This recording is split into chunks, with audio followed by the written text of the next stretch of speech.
கரூர் வாங்கல் பகுதியில் காங்கிரஸ் முன்னாள் தலைவர் ராகுல் காந்தி பரப்புரை மேற்கொண்டு வருகிறார். நேரடி காட்சிகளை பார்க்கலாம். The Indian farmer is forced to negotiate with huge massive companies, and then if something goes wrong, the Indian farmer should not have access to the courts. இப்போ அந்த புது சட்டம் போட்டிருக்கிறது இருக்குல்ல, அந்த புது சட்டத்தில் என்ன ஒரு முக்கியமான பகுதி இருக்குது அப்படின்னு கேட்டிங்கன்னாக்கா, இப்போ ஐயா அங்கே ஒரு ஐயா சொன்னாங்க, என்ன சொன்னாங்க, கரும்பு விவசாயம் பண்ணுறவங்களாம் ஒப்பந்தம் பண்ணுறோன்ட்டு. இப்போ எந்த பொருள் வேணாலும் ஒப்பந்தம் போடலான்னு சொல்லிட்டாங்க. எந்த பொருள், அது மஞ்சளாக இருக்கலாம், தேங்காயாக இருக்கலாம், நெல்லாக இருக்கலாம், எந்த கம்பெனி வேணாலும் உங்களோட எந்த ஒப்பந்தம் வேணாலும் போட்டுக்கலாம். போட்டுக்கிட்டாக்கா அவன் எப்படின்னு கேட்டிங்கனாக்கா, இப்போ உங்களுக்கு ஏதாவது ஒரு கம்ப்ளைண்ட் வருது, ஏதாவது இப்போ ஒரு ஃபோனில் ஒரு கம்ப்ளைண்ட் வருதுன்னா என்ன சொல்கிறான், ஒரு நம்பரை கொடுத்து அங்கே ஃபோன் பண்ணுங்கிறான் இல்லையா. 9 அழுத்தவும் 1 அழுத்தவும் 2 அழுத்தவும் நீங்கள் அழுத்திக்கிட்டே இருக்க வேண்டியது தான். என்னைக்கா அவனை போய் பார்க்க முடிஞ்சிருக்கா உங்களால்? இப்போ இந்த அம்மா சொல்கிறாங்க, என்ன அது இன்சூரன்ஸ் கம்பெனி, அவனோட போய் மண்டை போய் மோதி உங்களால் எதாவது பண்ண முடியுமா? இப்போ என்ன சொல்கிறான் அப்படின்னு கேட்டிங்கன்னா, அவன் அதெல்லாம் பண்ணிக்கலாம், நீங்கள் கோர்ட்டு கூட போக முடியாது. கோர்ட்டுக்கு போகிறது நல்லதா கெட்டதாங்கிறது அடுத்த கேள்வி. அப்புறம் வக்கீல்கிட்ட கொண்டு போய் பணம் கொடுத்து ஏதாவது நடக்குன்னு வச்சுங்க. ஆனால் இப்போ சட்டப்படி நீங்கள் அதுவே போக முடியாது. அந்த மாதிரி ஒரு புது சட்டத்தை போட்டிருக்கிறாங்க. அந்த மாதிரி ஒரு சட்டம் போட்டதுக்கு பிறகு உங்கள் கதி என்ன ஆகும் அப்படின்னு கேட்டிங்கன்னா, முழுக்க முழுக்க அவன் என்ன சொல்கிறானோ அதுதான் கேட்கணும். அப்போ அது மட்டும் இல்லை, நீங்கள் ஒரு பட்டா வாங்கிறதுக்கு, ஒரு சிட்டா வாங்கிறதுக்கு நீங்கள் என்ன விஓ ஆஃபீஸ்க்கு எத்தனை தடவை அலைய வேண்டியதாக இருக்குது. இப்போ விஓவெல்லாம் கிடையாது. இப்போ ஏதாவது பிரச்சனைன்னு வச்சுங்க, ஆர்டிஓ தான் தீர்த்து வைப்பார். ஆர்டிஓட்ட போய் நீங்கள் போய் உங்கள் பிரச்சனையை தீர்த்துட்டு வந்துட முடியுமா? அவ்வளோ சாமானியமா? ஸோ ஆர்டிஓட்ட போய் அந்த பிரச்சனையை தீர்த்துட்டு வர முடியுமா? இந்த சட்டம் அதான் சொல்லுது. என்னன்ட்டு ஆர்டி ஆஃபீஸுக்கு போனவன் நிற்கிறான், ஏற்கனவே 500 பேர் தினங்காலையில் மனு கொடுக்கறதுக்கு. அவன் எத்தனை மனு வாங்கி என்ன தீர்வு சொல்லுவான்? இப்போ அப்படி ஆகிட்டு இருக்கு. He should be precise and say what I'm saying precisely. Yeah. So the result is going to be that millions of people who are employed by this agricultural system, farmers, laborers, loaders, small traders, all these people are going to be unemployed. இப்போ நீங்கள் விவசாயம் பண்ணுறீங்க, உங்கள் பொருள்கள் சந்தைக்கு போகுது இல்லையா, அதை சுற்றி நிறைய பேர் வேலையில் இருக்காங்க இல்லையா. மூட்டை ஏற்றுறவன், மூட்டை இறக்குறவன், அப்புறம் சிறு வியாபாரி இருக்கான், கமிஷன் ஏஜென்ட் இருப்பான். இப்போ அவன் அவ்வளோ பேருக்கும் வேலை இல்லாமல் போகுது. இந்த புது சட்டம் வேலை செய்ய வந்ததுன்னா, அமல்படுத்தப்பட்டால் 50 பேருக்கும் வேலை இருக்காது. And when the farmers are protesting, farmers outside Delhi, from Punjab, from Haryana, from Rajasthan, when they're protesting, the Prime Minister is calling them terrorists.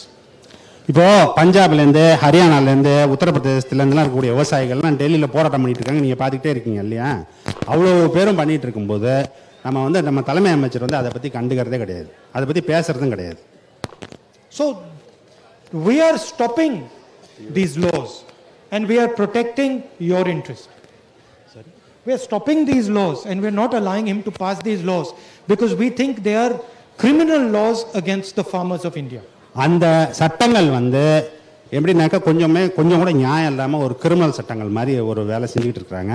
அதை தடுத்து நிறுத்தணும். அதுக்கு தான் இந்த ப்ரொட்டஸ்ட்லாம் நடந்துகிட்டு இருக்கு.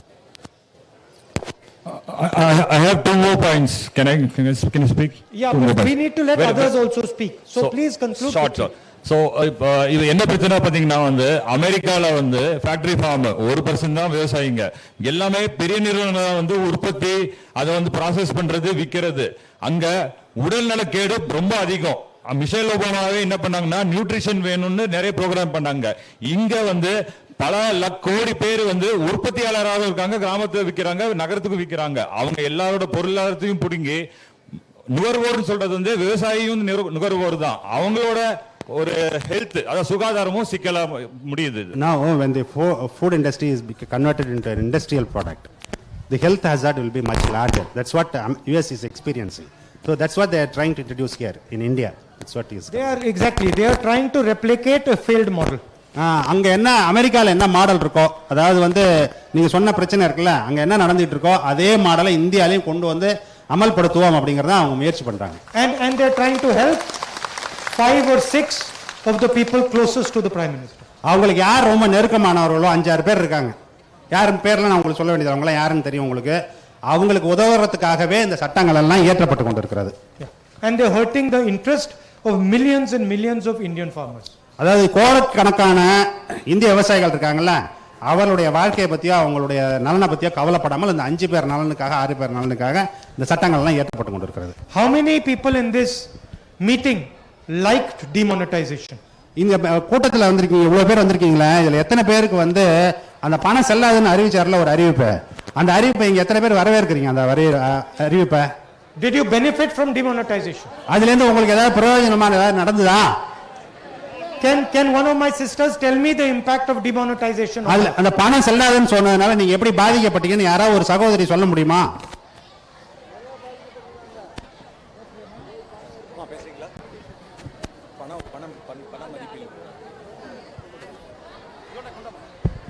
யாரு நீங்க சொல்றீங்களா? இந்த மைக்க கொடுங்க உங்கள்ட்ட. நீங்க பேசுறீங்களா?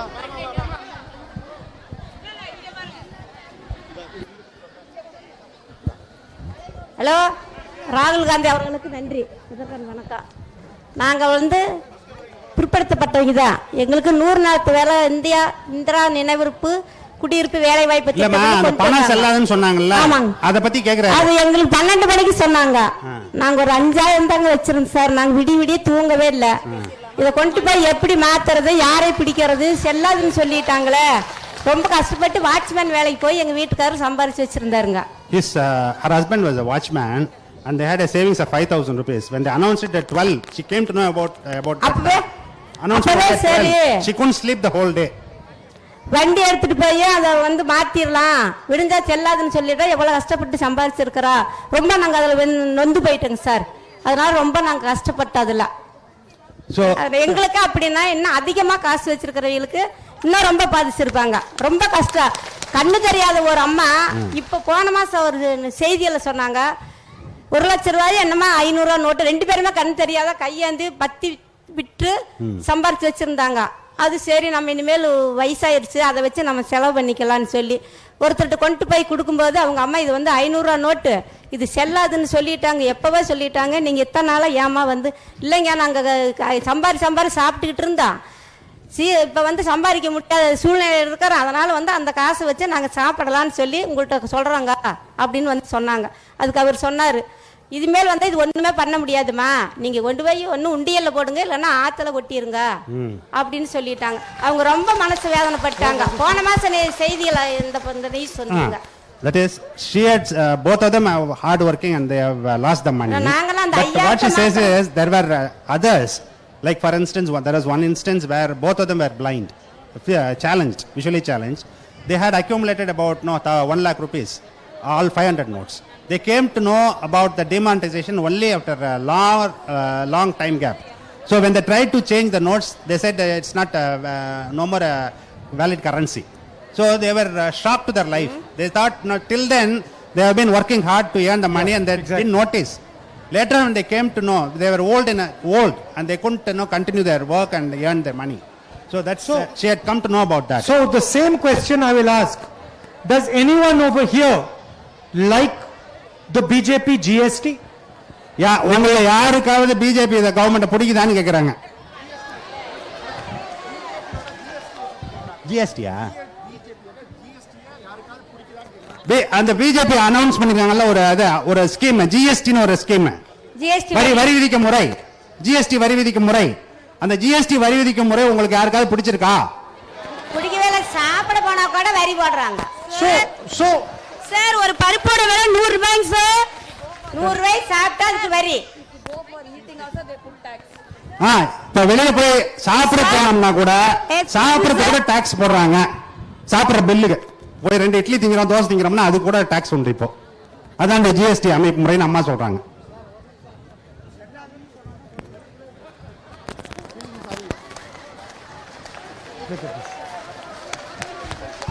See, you have to understand what this is.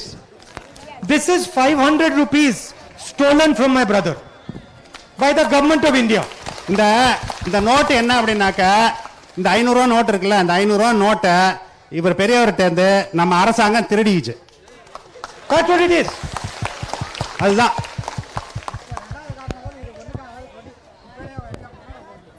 இப்ப இந்த நோட்டை கொண்டு போய் குப்பையில தான் போட சொல்லிட்டாங்களாம், பேங்க்ல கொண்டு போய் காமிச்சாக்க. மனசு வருமான்னு கேக்குறாரு. இந்த நோட்டை கொண்டு போய் குப்பையில போட மனசு வருமா? Can we throw it in the dust bin? This note, which has hard-earned money. That's what he is asking.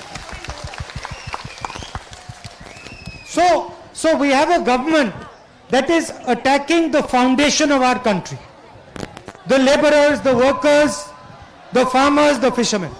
இப்ப இருக்கிற கவர்மெண்ட் எப்படி இருக்கு அப்படின்னு கேட்டீங்கன்னா, சாமானியர்கள் நம்ம எல்லாம் இருக்கோம்ல, உங்கள மாதிரி இருக்கவங்க, என்ன மாதிரி இருக்கவங்க, இவங்களை எல்லாருக்கும் வேக்காடு வைக்கிற கவர்மெண்டா தான் அது இருக்குது.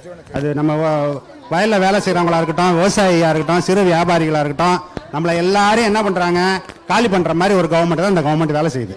And it is our duty to protect the interest of the farmers, laborers, workers, weavers, fishermen. இப்போ ரொம்ப முக்கியமான விஷயம் என்னன்னு கேட்டீங்கன்னா, இப்போ எல்லாருடைய நலனையும் நம்ம பாதுகாக்கிறதுங்கிறது ரொம்ப ரொம்ப அவசியமா இருக்குது. அதை நம்ம செய்துதான் ஆகணும். இப்போது That is why I am here. அதுக்காக தான் நான் வந்திருக்கேன். இப்போ இந்த உங்களுடைய நலன்கள் எல்லாம் காப்பாற்றணும் அப்படிங்கிறதுக்காக தான் அதை தெரிஞ்சுக்கிட்டு தான் நாங்கள் வந்திருக்கேன் பேசுறதுக்கு. Sir good afternoon sir. Good afternoon sir. இந்த எங்களுக்கு இந்த விவசாய கடன் சொல்லி தள்ளுபடியெல்லாம் கொடுக்குறாங்க சார். அது வந்து ரொம்ப ஏழை, ரொம்ப கீழ்த்தரப்பட்ட கீழ்த்தடத்தில் இருக்கிற மக்களுக்கு யாருக்குமே கிடைக்கிறது இல்லைங்க சார். என்னன்னு கேட்டா பட்டா சிட்டா இதெல்லாம் கொண்டு வாங்க, இருந்தா மட்டும் உங்களுக்கு தள்ளுபடின்னு சொல்லி சொல்றாங்க. ஸோ எங்களுக்கு ரொம்ப கீழ்த்தர மக்களுக்கு எதுவுமே கிடைக்கிறது இல்லை. ஒரு சீட்டு சேர்த்து ஒரு 2 பவுன் எடுப்போம், அதை கஷ்டம்னு சொல்லி கொண்டு போய் பேங்க்ல வைப்போம், அதை எங்களால் திருப்ப முடியாது. ஏறிட்டே போயிட்டு இருக்கோம், வட்டி வட்டி வட்டின்னு. ஸோ அதை திருப்ப முடியல. கேட்டா உங்களோட பட்டா சிட்டா இதெல்லாம் எடுத்துட்டு வாங்க, இருந்தா பண்ணலான்னு சொல்றாங்க. அப்ப ரொம்ப கீழ்மட்டத்தில் இருக்கிற மக்கள் யாருக்கும் இது யூஸ் ஆகிறது இல்ல சார். கொடுக்கப்படுற அந்த தள்ளுபடின்றது எங்களுக்கு கிடைக்கிறதே இல்ல. So the farm waiver hasn't reached her because when she approaches the bureaucracy for a waiver, they say that you produce the patta, chitta and all the land records, which she is unable to do. Because of that, whatever jewels she had, she has pledged it and the interest is going up year after year. That is her problem. And that benefit hasn't reached her.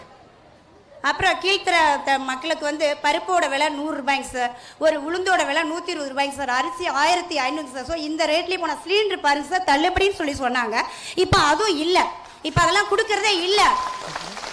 Now the food inflation is going up. அப்ப ஏறிட்டே போயிட்டு இருக்கு. கீழ்த்தட்டு மக்கள் ரொம்ப கஷ்டப்படுறாங்க, ஒரு நேரம் சாப்பாட்டுக்கே கஷ்டப்படுறாங்க. இப்படி இருக்கிறவங்கள எப்படி இதை பண்ண முடியும் சார்? பண்ண முடியாது. She is listing out all the prices of various items, how it is shooting up, and they are unable to cope up with that inflation. And also about this gas cylinders, petrol price, LPG, how the subsidies have been cut and how the prices are going up, and they are finding it extremely difficult to cope with that. So அப்புறம் எங்களோட விவசாய தொழில் sir கோரிங் sir, படுத்து தூங்குறல்ல அதான் எங்களோட விவசாயம் sir. எங்களுக்கு வந்து அது ஒரு நிர்ணயமான விலையை கொடுக்கறதே இல்லைங்க சார். பார்த்தா 600 700 750 எங்களுக்கு விவசாயம் அறுப்பு கூலி எல்லாம் போக ஒரு ஏக்கருக்கு ஒரு 4000 ரூபாய் கிடைக்கிறதே ரொம்ப கஷ்டமா இருக்குங்க சார். எங்களுக்கு ரொம்ப என்ன பண்றதுன்னு தெரியாம இருக்குங்க சார் எங்களோட தொழில். அடுத்ததுங்க சார், தண்ணியில வந்து இந்த பேப்பர் மில் தண்ணியை விட்டுட்டே இருக்காங்க சார், அதை நிறுத்துறதே இல்லைங்க சார். இதை எங்க குழந்தைங்களாம் குடிச்சா இதோட நிலைமை என்ன ஆகுனே தெரியலைங்க சார். இன்னும் அந்த தண்ணி வந்துட்டே தான் இருக்கு. ஒரு குறிப்பிட்ட ஷெட்யூல்டு இவ்வளவு நாளைக்குள்ள தண்ணி குடிக்கணும்ன்றதுலாம் இல்லைங்க சார், வந்துட்டே இருக்கு. இதை குடிக்கும்போது எங்க குழந்தைங்களோட நிலைமை என்ன ஆகும்னு தெரியல, ரொம்ப பயமா இருக்கு. குடிக்க முடியல, குடிச்சா அப்படியே தண்ணி என்ன சொல்றது ஒரு கச்ச மாதிரி இருக்கு, டேஸ்டே இல்ல. இதை எல்லார்ட்டையும் சொல்லியாச்சு, இதை யாருமே எங்களுக்கு எடுத்து செய்யவே இல்லை இது வரைக்கும். அதை கொஞ்சம் பண்ணி கொடுங்க. One problem is the cultivation that she does is the reeds that out of which the mats are made. So she is unable to cope up with the cost of cultivation. That is one. Second issue is the pollution.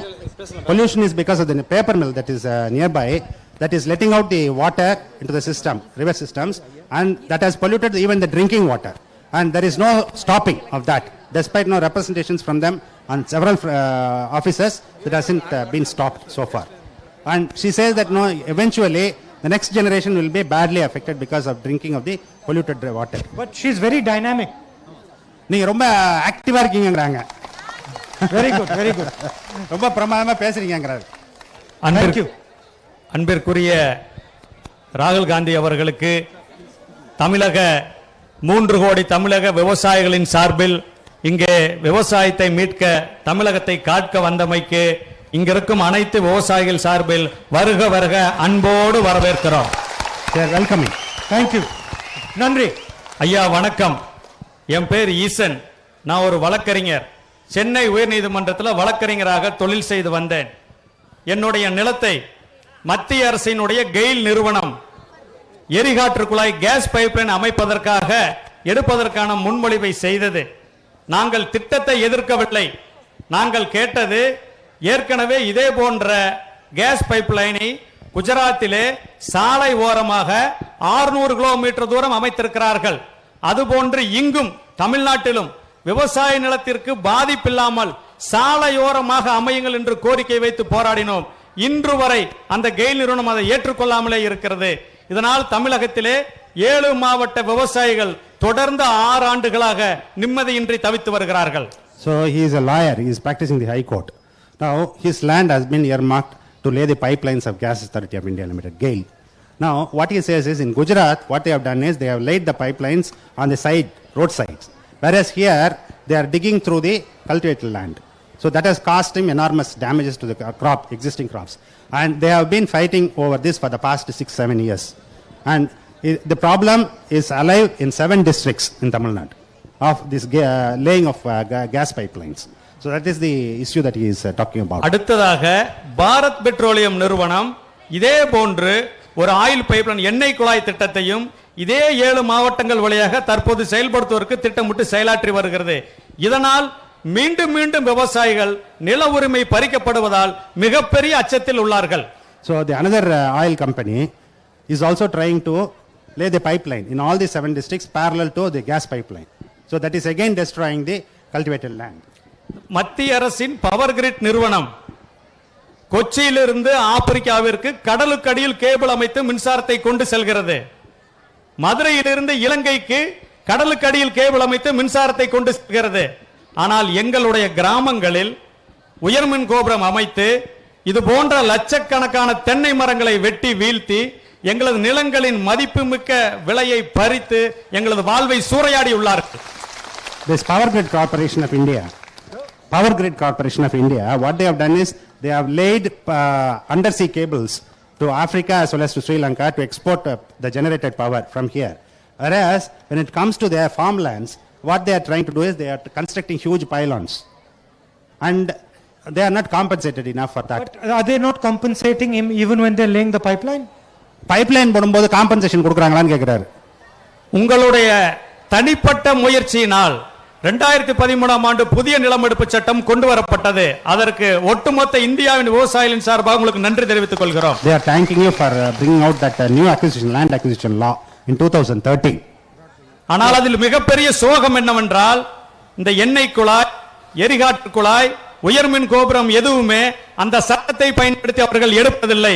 மாறாக வெள்ளையர் ஆட்சி காலத்தில் இயற்றப்பட்ட 1885 தந்தி சட்டத்தை வைத்து நிலத்தை பறித்து வருகிறார்கள். They are not acquiring the land. What they do is they use that Telegraph Act of 1885.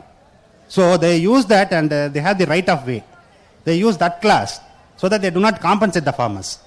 Right. When they use the land. But the pylon, how high does it go? எவ்வளவு உயரத்துல போகும் அந்த கோபுரம், மின் கோபுரம்? 8 metre உயரம்யா. 8 meters. 8 meters. But they must be putting the pillars. அந்த பில்லர்லாம் போடுறாங்க தானங்க. ஐயா, அந்த நிலத்துக்கு கீழே நாங்க வசிக்க முடியாது, வாழ முடியாது, கிணறு வெட்ட முடியாது, போரை பயன்படுத்த முடியாது. அந்த நிலமே மதிப்பில்லாம போயிருதியா? It loses its value. Number one, it loses its value. Secondly, you cannot cultivate any crops below that line. Why? ஏன் பண்ண முடியாதுன்னு கேக்குறாரு. அது கடியில வசிக்கிறதால அந்த எலக்ட்ரோ மேக்னெட்டிக் ஃபீல்டால கேன்சர் வருதியா? நாங்க அதனால பண்ண முடியாதியா? So the electromagnetic field இருக்கிறதுனால because of the electromagnetic field, no, they can't live. Not only that, I am also told that no, some research has shown from IIT that even the existing crops suffer because of that. ஐயா, அடுத்ததா விவசாயிகளுடைய இருக்கக்கூடிய ஒரே ஒரு நம்பிக்கை கூட்டுறவு சங்கங்கள். எங்க கூட்டுறவு சங்கங்கள் இப்ப எங்களுக்கு கடன் கொடுக்கிறது இல்ல. மத்திய அரசோட ரிசர்வ் வங்கி எங்க கிராமத்தில் இருக்கிற தொடக்க வேளாண்மை கூட்டுறவு வங்கியில கடன் கொடுக்கக்கூடிய அதிகாரத்தை புடுங்கிருச்சு. இதனால நாங்க விவசாயிகள் ரொம்ப சிரமத்தில் இருக்கிறோம். அடுத்ததா மத்திய அரசு ஏற்கனவே உங்க ஆட்சி காலத்துல இத சொல்லி முடிச்சறேன். Their only access to credit was through the village cooperative credit societies. Now the Reserve Bank of India has forbade the village societies from extending credits to the farmers. So because of that they are suffering. Okay. ஐயா, அடுத்தது இந்த மத்திய அரசு உங்க ஆட்சி காலத்துல 3% வட்டியில தங்க நகை கடன் விவசாயிகளுக்கு கொடுத்துட்டு இருந்தீங்க. அதுதான் எங்களுக்கு மிகப்பெரிய ஆதாரமா இருந்துச்சு. இப்போ அந்த கடனை ரத்து பண்ணிட்டாங்கய்யா. So during your regime, you were extending farm credits at the rate of 3% per annum. Now they have stopped that system. Yeah. So because of that, they are suffering enormously. Does he like the land acquisition bill that we brought? அப்போ காங்கிரஸ் ஆட்சியில கொண்டு வந்த அந்த சட்டம் இருக்குல்ல, அந்த நில RJ சட்டம், அந்த சட்டம் உங்களுக்கு பிடிச்சிருந்தான்னு கேக்குறாரு. அந்த சட்டம் உண்மையிலுமே எங்களுக்கு பிடிச்சிருந்தது, சிறப்பான சட்டம்யா. It is a very good act and they all liked it. Has he heard of a Congress idea called Nyay? அந்த காங்கிரஸ்ல வந்து ஒரு ஐடியா சொல்றாங்க, என்னன்னாக்கா நியாயன்னு ஒரு ஐடியா சொல்லிக்கிட்டே இருக்காங்கல்ல, அதை பத்தி கேள்விப்பட்டிருக்கீங்களா, அது என்னன்னு தெரியுமான்னு கேக்குறாரு. தெரியலங்கய்யா. He doesn't know. Can I tell him? அது என்னன்னு சொல்லட்டுமான்னு கேக்குறாரு. ரொம்ப மகிழ்ச்சியா நீங்க சொல்லணும். He will be very happy to know that. So in the last election, in our manifesto, we had come out with a revolutionary idea. போன தடவை election வந்தது இல்ல நாடாளுமன்றத்துக்கு, அப்போ காங்கிரஸ் வெளியிட்ட தேர்தல் அறிக்கையில ஒரு புரட்சிகரமான திட்டத்தை முன் வச்சாங்க. Like Manrega, where we give guaranteed employment to rural people, we had come up with an idea to help everybody in the country. அதாவது இப்ப அதுக்கு முன்னாடி அறிமுகப்படுத்தினாங்கல்ல 100 நாள் வேலை திட்டம், அந்த 100 நாள் வேலை திட்டம் மாதிரியே இதுல என்ன பண்ணிருந்தாங்க அப்படின்னு கேட்டீங்கன்னாக்க, அது வந்து கிராமப்புறங்களில் இருக்கிற மக்களுக்கு வந்து 100 நாள் வேலை கொடுக்கறது வருஷத்துக்குன்னு வச்சிருந்தது இல்லையா. இப்ப அது மாதிரி இந்தியாவில் இருக்கக்கூடிய எல்லா குடிமகன்களுக்கும் உதவுறதுக்கு ஒரு திட்டம் வச்சாங்க அந்த நியாய திட்டத்துல. And the idea was very simple: identify the poorest families in India and give them money directly in their bank account. அதாவது இந்தியாவில் இருக்கக்கூடிய வறுமையில் இருக்கக்கூடிய மக்கள் இருக்காங்கல்ல, அவங்கள பார்த்து யார் யாருன்னு கண்டுபிடிச்சதுக்கு பிறகு அவங்க அக்கவுண்ட்ல நேரடியா பணம் போட்டுறது. வேலை செய்யறது 100 நாள் வேலைக்கு வந்தாதானே வேலை இல்லை, அப்படிலாம் இல்லை, நேரடியா மாசம் மாசம் பணம் போட்டுறது அப்படிங்கிற திட்டம் தான் அவங்க அந்த அறிக்கையில வச்சது, தேர்தல் அறிக்கையில. Every single poor family in India would get 72,000 rupees a year in the bank every year. ஒவ்வொரு ஏழை குடும்பமும், இந்தியாவில் இருக்கக்கூடிய ஒவ்வொரு ஏழை குடும்பத்துக்கும் வருஷத்துக்கு அவங்க அக்கவுண்ட்ல 72,000 ரூபாய் போட்டுறது. அதுதான் அந்த திட்டம். அப்படின்னா மாசம் 6,000 ரூபாய் போட்டுருவாங்க. That was the idea. அதுதான் அந்த ஐடியா, அவங்க பண்ணிருந்த idea. And the shocking thing was that there was more than enough money to do this easily. அது வந்து பண்றதுக்கு நம்மள்ட்ட நிதி ஆதாரம் போதுமான அளவுக்கு இருந்து ரொம்ப சுலபமாக அதை பண்ணியிருக்கலாம். So the problem in India is not shortage of money. The problem in India is that money is never given to the poor people. அதாவது நம்மள்ட்ட அரசாங்கத்திட்ட பணம் இல்லைங்கிறதெல்லாம் கிடையவே கிடையாது. அரசாங்கத்திட்ட போதுமான அளவுக்கு பணம் இருக்கு. ஆனால் அவங்க வந்து ரொம்ப தெளிவா என்ன இருக்காங்க அப்படின்னு கேட்டீங்கன்னாக்கா, நம்ம நாட்டு ஏழைகளுக்கு அந்த பணம் போய் சேரக்கூடாது அப்படிங்கறதுல ரொம்ப தெளிவா இருக்காங்க. ஐயா, இப்ப மத்திய அரசு மின்சார திருத்த மசோதான்னு ஒண்ணு கொண்டு வந்திருக்குயா. தமிழ்நாட்டுல 63 உயிர்களை பலி கொடுத்து 14 வருஷம் போராடி நாங்க இலவச மின்சாரத்தை அனுபவிச்சுட்டு இருக்கிறோம் ஐயா. ஆனா இன்னைக்கு இருக்க மத்திய அரசாங்கம் அந்த மின்சாரத்தை எல்லாம் ரத்து செய்யற மாதிரி இலவச மின்சார திட்டத்தை ரத்து செய்யறதுக்கான ஒரு சட்டத்தை கொண்டு வந்து எங்க விவசாயிகள் தூக்கம் இல்லாம இருக்கிறோம். Now the center is planning to bring about a new law whereby the free electricity supplies to the farmers will be stopped. Yeah. So they are scheming for that. He is complaining about that. ராகுல் ஐயா அவர்களுக்கு தமிழ் வணக்கம். ஐயா, இப்ப வந்து விவசாயிகள் விளைபொருட்கள் சார்ந்த வேளாண் விளைபொருட்கள் சார்ந்த தொழில்கள் எதுவுமே விவசாயிகள் கையில் இல்ல. ஒரு ஊறுகாய் தயாரிக்கிறதா கூட பன்னாட்டு கம்பெனிகள் தான் தயாரிக்குது. So whatever they produce, they are unable to market. Even if they want to make pickles and sell it, they have to go through the multinationals. That is the situation now. அதற்காக 2000 ஆண்டு கம்பெனிகள் திருத்த சட்டத்தின்படி companies amendment act கொண்டு வந்தாங்க. அதன் மூலமா உழவர் உற்பத்தியாளர் நிறுவனங்களை நிறைய பேர் துவக்கினாங்க. அதை பூரா இன்னைக்கு டிஸ்டார்ட் பண்ணிட்டாங்க. எந்த நிறுவனம் எல்லாம் ஆரம்பிச்ச நிறுவனத்தை பூரா இழுத்து மூடிட்டாங்க. அதுல கொஞ்சம் ஐயா கான்சென்ட்ரேட் பண்ணணும்னு கேட்டுக்கிறேன். So the farmers producers organization which were formed earlier have all been destroyed. Now he is requesting you to focus some of your attention on that as well. I think we can let the last person speak because we are running out. கடைசி ஒரு கேள்வி, ஒரே ஒரு கேள்வி, அதோட முடிச்சிடலாம். நம்ம அங்க வரோம்.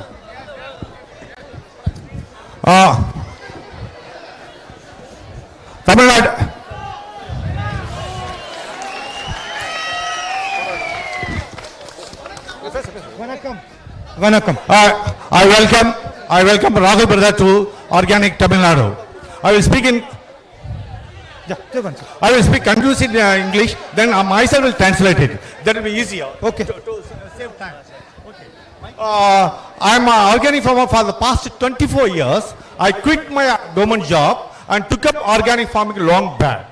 The Congress has given us a slogan, Jai Jawan, Jai Kisan. Now the Modi government has made that both Kisans and Jawans as commercial commodities for the corporates. We took up organic farming just because we want to get out of the control of the corporates by fertilizer companies, pesticides and other things. So we are so proud that we are able to save money and live happily. What all do you grow?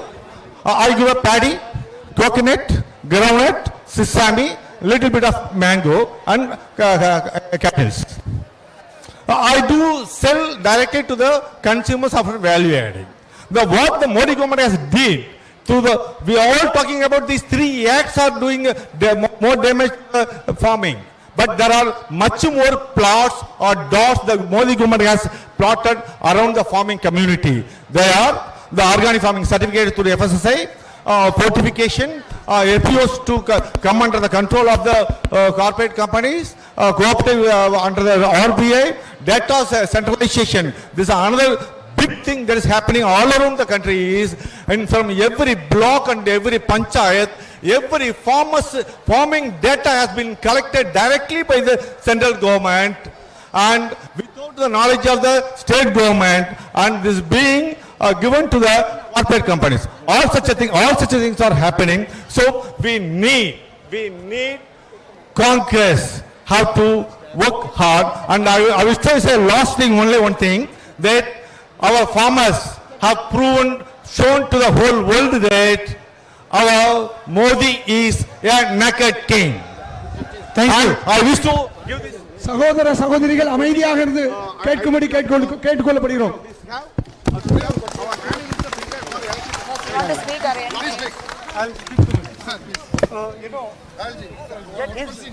ID, I want to speak to him later in more detail. One question. No question. Now we're getting late.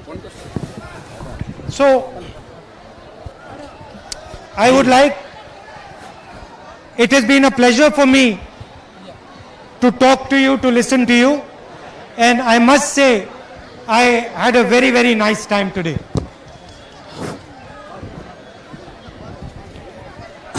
உங்களை எல்லாம் பார்த்ததுல ரொம்ப மகிழ்ச்சி. நீங்க வந்து நிறைய என்னோட பேசியிருக்கீங்க, நிறைய விஷயங்களை நாங்கள் தெரிஞ்சுருக்கோம். இந்த நல்ல உணர்வோட உங்களிடமிருந்து விடைபெறுகிறேன். ஏற்கனவே ரொம்ப கால தாமதம் ஆயிடுச்சு, என்னை மன்னிக்கணும்.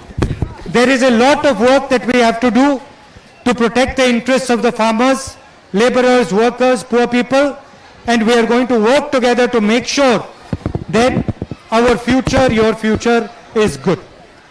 நம்ம எல்லாம் தொடர்ந்து நிறைய வேலை செய்ய வேண்டி இருக்குது. விவசாயிகள் நலனை காக்கிறதுக்கு, அப்புறம் தொழிலாளர் நலனை காக்கிறதுக்கு, எல்லாத்துக்கும் நம்ம எல்லாம் தொடர்ந்து ஒன்றிணைந்து வேலை செய்வோம். Thank you very much for coming here. Thank you for your time. நன்றி. உங்க எல்லோருக்கும் ரொம்ப நன்றி.